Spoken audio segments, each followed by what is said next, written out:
for another Mower Monday. This would be like episode 4. But we're gonna just kind of show you a little bit about how I get started by checking out these mowers. You've seen this one on a previous Mower Monday. It's a 16 horse, single cylinder, Briggs & Stratton. We got it, supposedly the transmission's not supposed to be any good, but the motor's supposed to run. So I'm just gonna show you how I get started checking these mowers out. Okay, I'm gonna stick you in my pocket. That seemed to actually work the other day. So you kind of see what I see. So let's see what happens.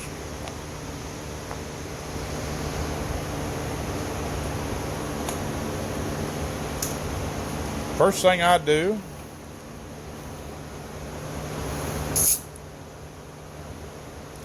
put air in the tires. See if they hold air.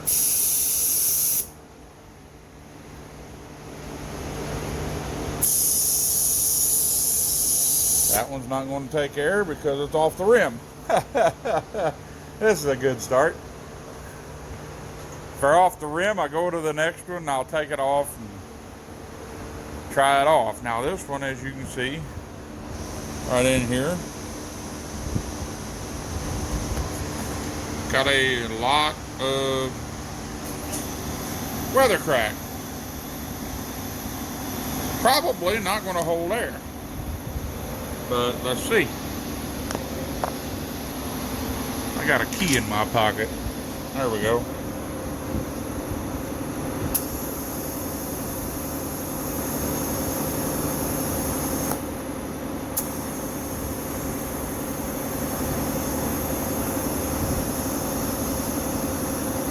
Oh, it ain't gonna hold air.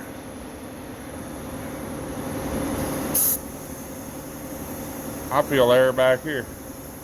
Oh, it might have just took. The bead was leaking real bad.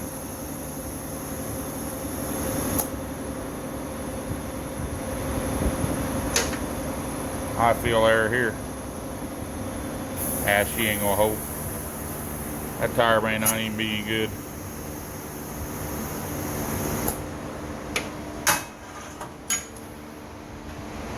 I'll show you. Alright, this I went ahead and pre-wet it. There you go. That tire is going to need at least a tube, if not 3 plates.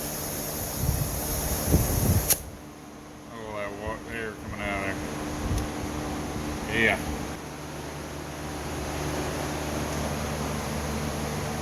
That ain't going to hold air. This one might. As you can see right there, it's even got a crack there. So we're going to need tires. So we'll go on to the next step. And that's going to be seeing if that motor run. You've not seen this engine yet. I just realized that. The last time you seen this tractor, it was in the back end of the truck. Let's see what we got. Well, the first thing I see, no starter.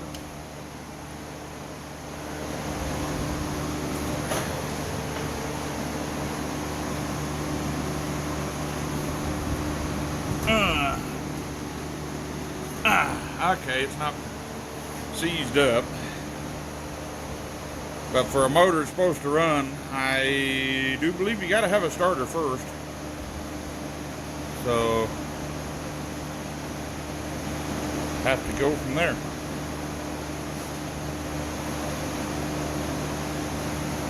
Get all this cobwebs and stuff off of here so we don't get it down into the engine. Check the oil.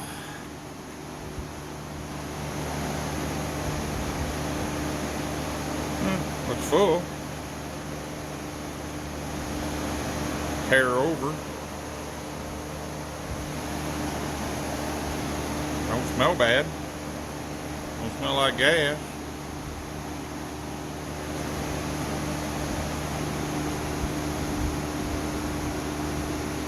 Feels like oil. Remember, this was in a barn, so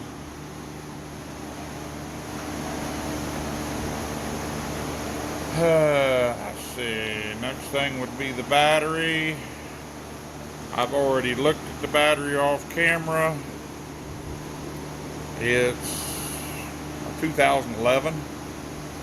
As we can see, it ain't got a bad seat on it. Got a tear there on the back. But starter on it now. I put a jump starter on the battery. We're going to check the electrical system and see what she does. Ready?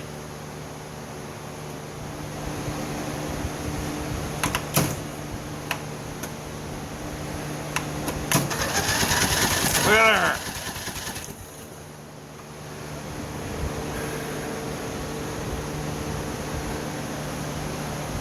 That electrical system works. All I did was push down on the clutch. Of course, the battery is dead. But now we're going to dribble some fuel in and see if she can run.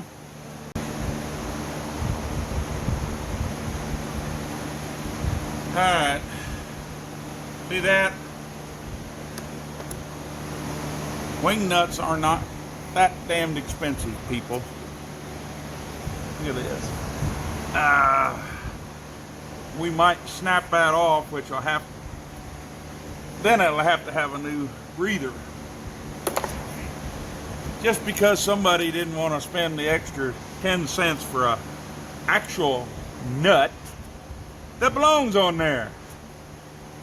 They put a nut on it, so it with the wrong threads on it. Junk. I carry those, so we'll have one. Let's see what we got underneath here, maybe.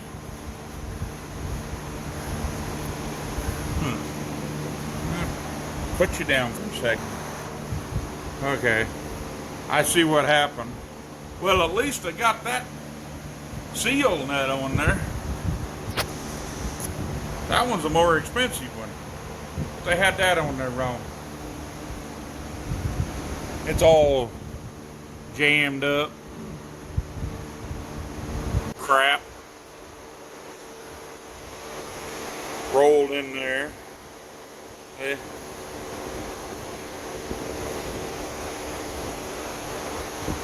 Pay attention to how you put the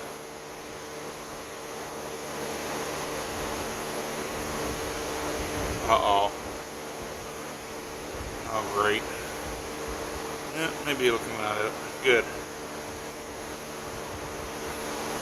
Well, maybe we wasn't going to be able to get the breather off of it there for a little bit. That's alright.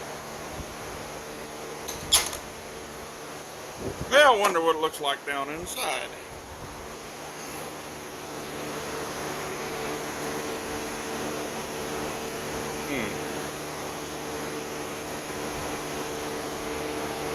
Can't really see in there, can you? They don't look too bad. The cable free. Yeah.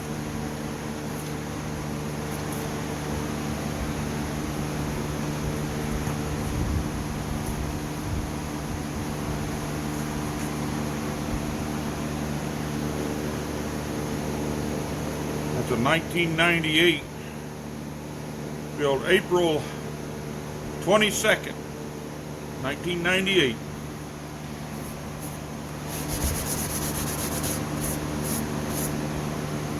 $16 horse original engine. See there, it came off one identical to it. And anyway, I want to put a little bit of 2-cycle gas in it. See if we can get it to run and die.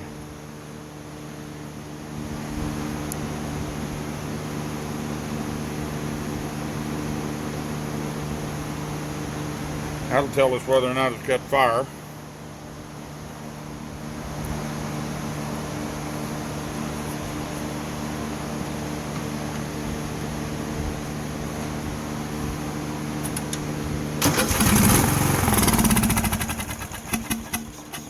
That sounded good.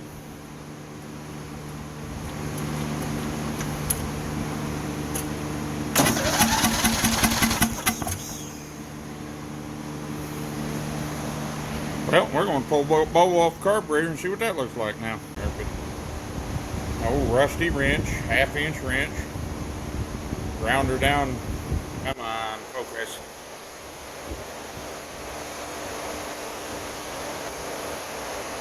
Focus, you piece of crap. There we go. Ground it down pretty thin. This thing ain't gonna focus, is it?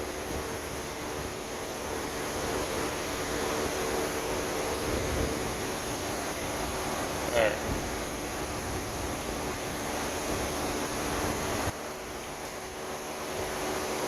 Whoops. Sorry about that. It wasn't in.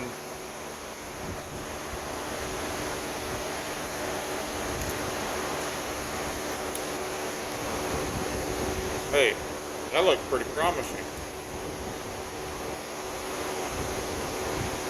That sucker may run. That's pretty clean. Let's see if that pulls in. I'll set you down for just a second. Alright. Let's see if it pulls in.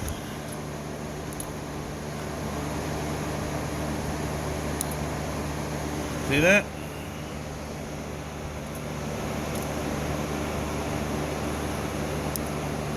What that does, it goes when you shut the ignition off, it goes up and blocks off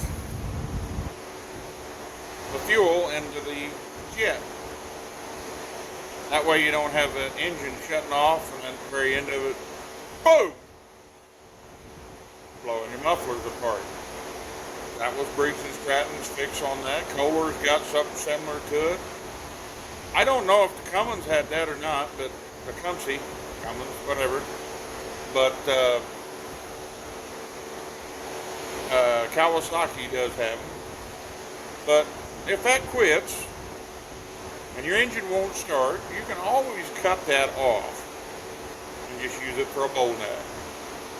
But there's nothing safety about it other than the fact that California says it starts wildfires, so don't get caught doing that in California. But it don't backfire out the exhaust. Usually what happens is the muffler blows apart. I guess that could start a fire too. But if you idle them down, let them idle for a little bit and then shut them off, usually fix that problem. Now, where I would not do away with that would be like in a wood chipper.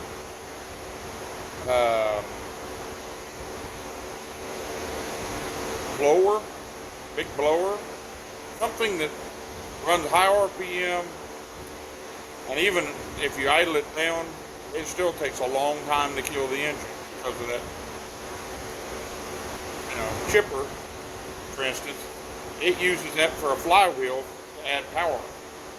So it's got weights out there and it's sitting there going like that, and you shut it off, the motor keeps turning, keeps turning, keeps turning, keeps turning, keeps turning, keeps turning, keeps turning, and then finally quits.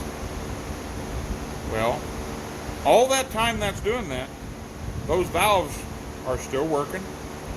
It's still sucking fuel in without that shut off.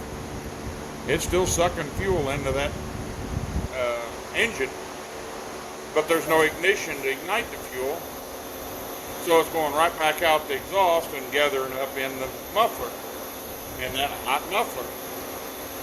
And then it finds the ignition source, which is usually the hot muffler, and it goes boom. That's why you get the backfire. If you've got one of these and your engine's still doing that, chances are it's stuck open. But anyway, this one looks like it's working. We're going to go on into the carburetor.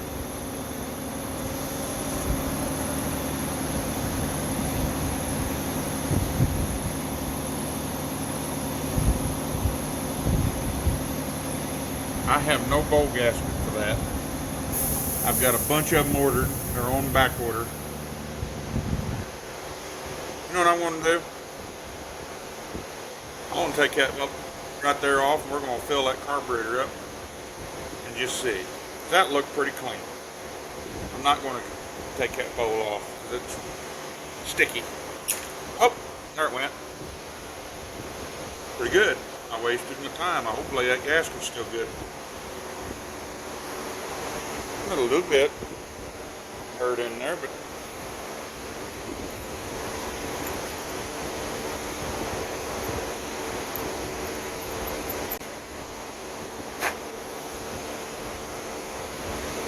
yep, I wasted.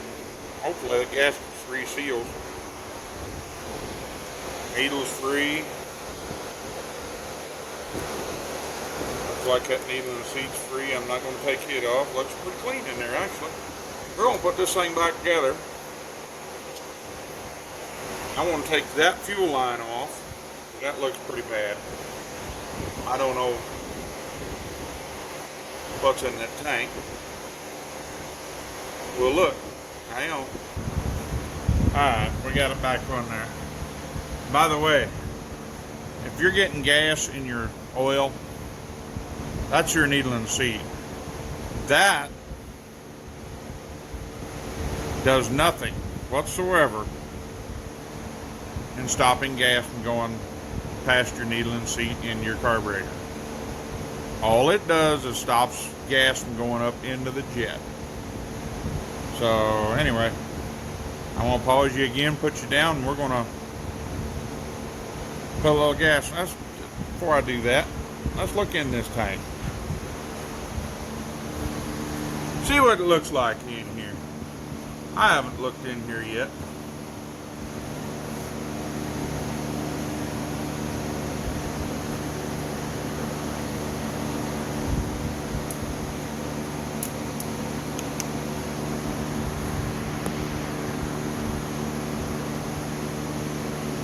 It's got a little dirt in it.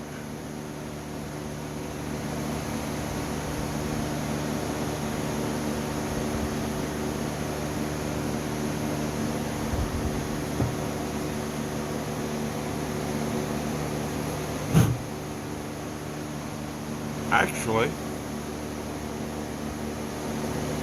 it's not that bad. I want to pause you, put a shut-off valve in this, since I got them, and maybe a new fuel filter. We'll just put gas in this thing. See what happens. Alright, this is what we're going to put in it. I put one of these in every single mower I sell.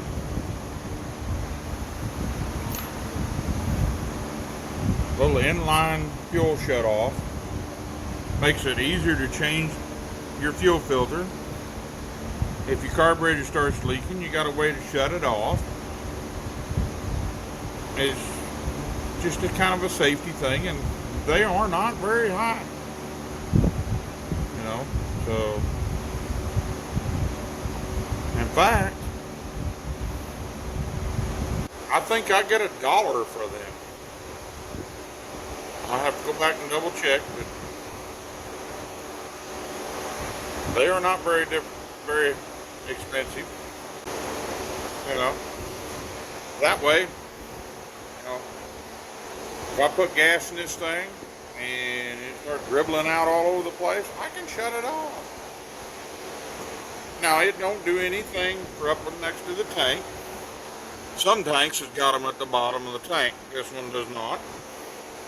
So, you know, you'd have to squeeze the line, and, you know, it might not be a bad idea. Just go ahead and put a new line on that, So that line is actually hard in the carb. So I'll bring you back after putting new line on it. I'm going to go ahead and put new line on it, so I'll need both hands for that. Alright, this is the way I put fuel line on. I take the old fuel line out, which I had to cut in pieces. Don't forget, on these Craftsman, a lot of your Polands and your Husqvarnas, you got to go through that hole right there. Otherwise, you're going to have fuel line chafing on this right here, and you don't want that. You end up with a cut fuel line. That's what that hole's there for. But anyway, you notice I have no fuel filter in there yet. I want to make sure I'm at the right length. I've already put that on the tank. Them are hard for me to put on, but I got it on. So now I'll just cut the line right about there for the fuel filter, and right about there for the shutoff valve. Yeah, right in there for the shutoff valve. Maybe up there. So I'll bring you right back. Also, a little word of advice on your fuel lines. When you cut them off, before you start installing them, blow through them. Ain't gonna hurt. Ain't gonna hurt, and that's one way to keep mud daubers out of it. I mean, I've got brand new fuel line before it was completely plugged up with a mud dauber's nest. You know, get in there and they fill it full of mud, and then you put it down your carburetor, and then you're like, why ain't my engine running? Why ain't my engine running? Well, you had dirt in your fuel line, brand new fuel line, you put it in your brand new carburetor, and got all kinds of problems. So just blow through it. Ain't gonna hurt nothing.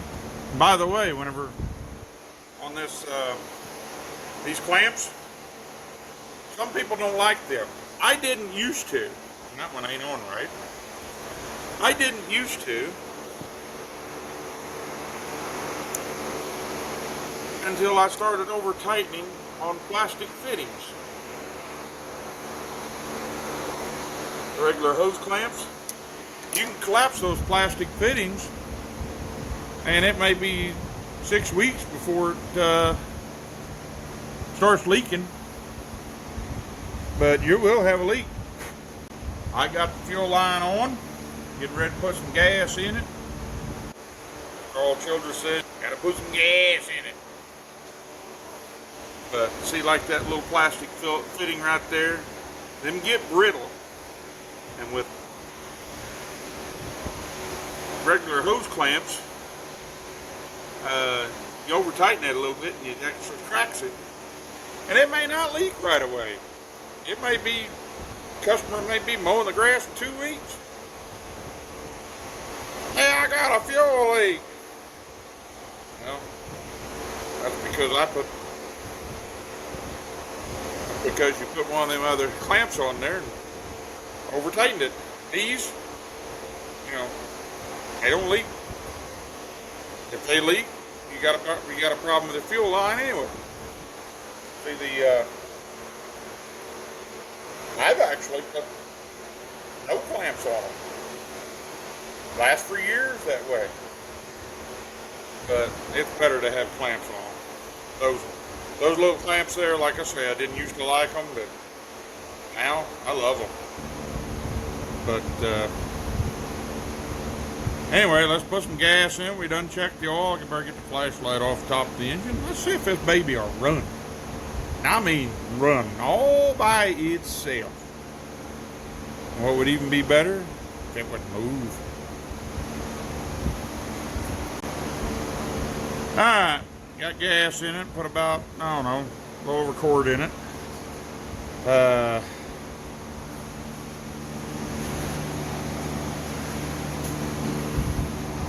Don't appear to be, y'all can't see that. Don't appear to be overflowing anywhere. That's a good sign. I don't know if the kill works on it. Probably better put a jack under that just in case it creeps, because it is a hydrostat. And it's not supposed to work, but hey. The motor the other day was supposed to be locked up, and it ran. That was in the same pick.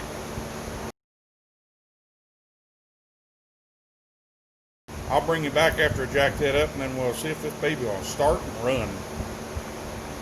And with it jacked up, maybe we'll see if the transmission actually works. Can't take it for a ride, but oh, I guess we could run around on 4 flat tires. That wouldn't be very fun. Not to mention, look at the dirt. That seat's filthy. We'll have to clean it up before we take it for a ride. But let's find out. I'll bring you back in a minute.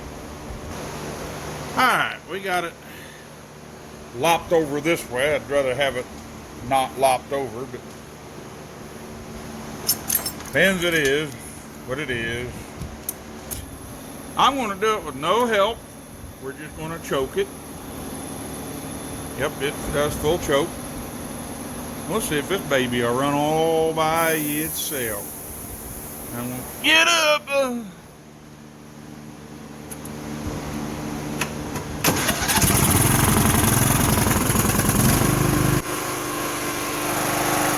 Look at there, boys.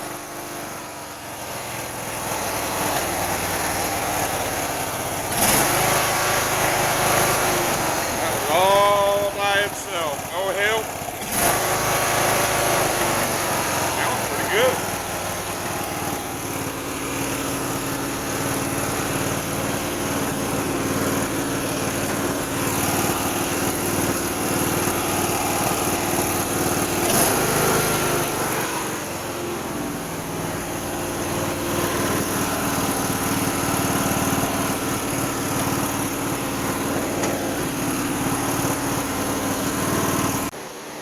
Okay.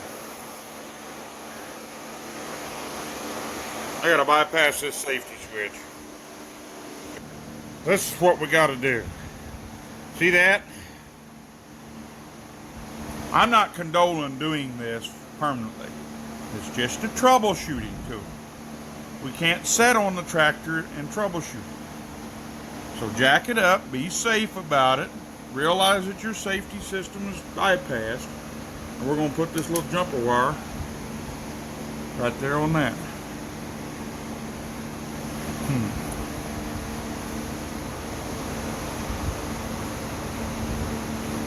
Hang on. Anyway, never do this permanently. This is just because I can't get on the seat. We're tricking the tractor thinking I'm on the seat. And by the way, we're still not got a battery in here. I'm still running off this jumper. So here we go again. We're going to try starting this baby in an idle this time. That was beautiful. And we're still.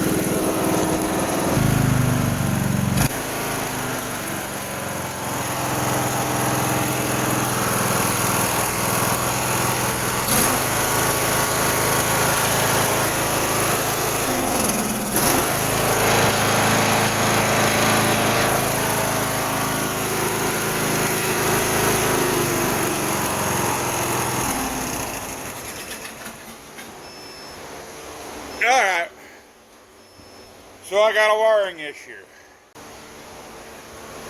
We got a short in this system somewhere.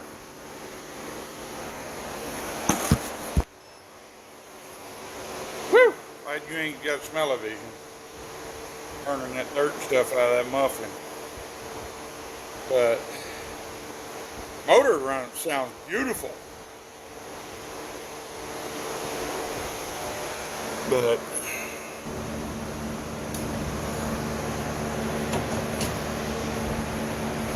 belt does tighten up. Watch this. I got it running again. I haven't fixed it, I just got the kill wire. Unplug the kill wire on.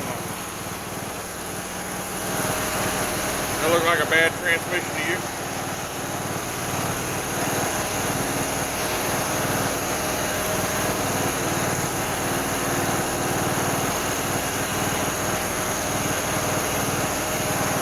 I wonder. They hadn't done this.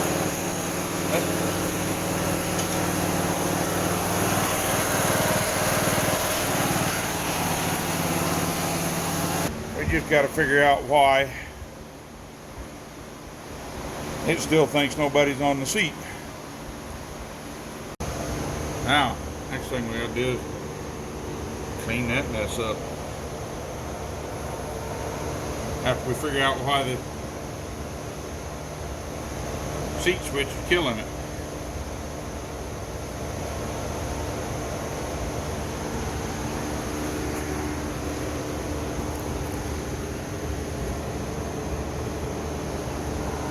Pretty clean, pretty clean.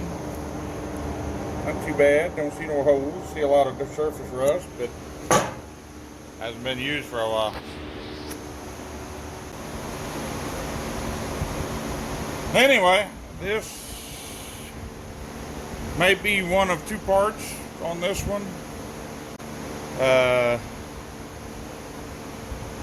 Maybe one of three, but we gotta put tires and find some tires and wheels for it. That might be one of three, I don't know. By the way, that nut,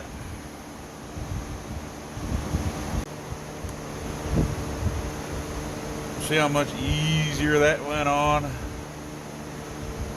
But I lied to you.